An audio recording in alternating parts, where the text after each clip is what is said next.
I do think it is different. You know, people try harder to know each other personally and develop relationships. And when you do that, then you break down a lot of barriers. She's a Democrat. No, she always gets the last word, so don't worry about it. You might as well, however you do it. For the most part, we're a pretty Republican state. You know, we have a supermajority in both the House and the Senate. And it's cheap too. You get a great meal for $10. And I've observed how politics are in Washington, and they really are very different than Utah. In Utah, we really do have kind of a sense of wanting to work together to try to focus on our, shared interests and our policy objectives. And tell a story about it. I know. It's such a... Because you have to personalize. I mean, people often say that Utah is conservative. I don't think that's accurate. Utah is a moralistic state. And Utah wants their leaders to be someone that they can look up to and trust and that reflect their values.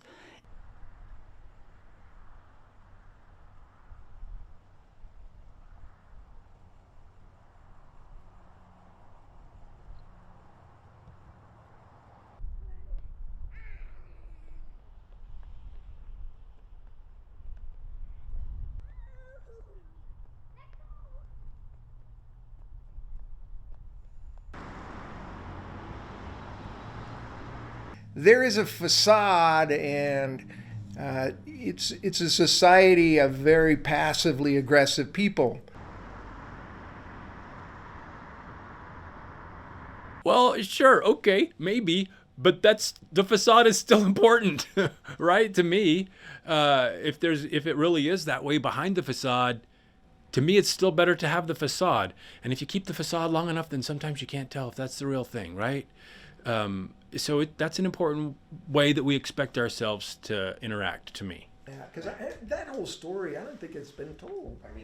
But the level of hostility and distrust and lack of respect is just as much in Utah as it is in New York. It just seems they wouldn't have said that 4 years ago. It seemed like. Democrats have a kind of Stockholm syndrome where they've been out of power for so many years, and they often judge their success by how many bills they passed. So the exchange goes, all right, you're going to keep your mouth quiet on all of these issues, but we're going to give you a crosswalk.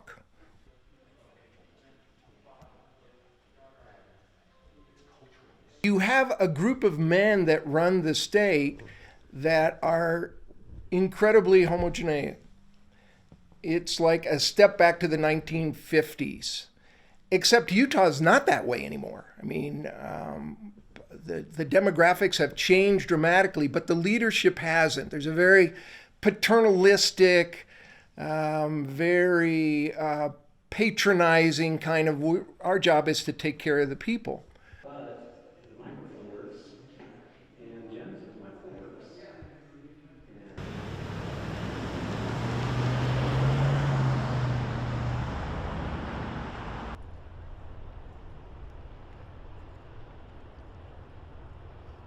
Even in Utah, it feels so homogenous here that if you're an ounce of difference at all, whether it's racially, politically, maybe you are a progressive feminist, whatever it is, you feel so different.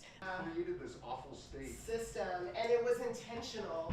Like they literally took I would say this is the progressive oasis of our little part of the county. That's why we moved here, honestly, because it was like more open.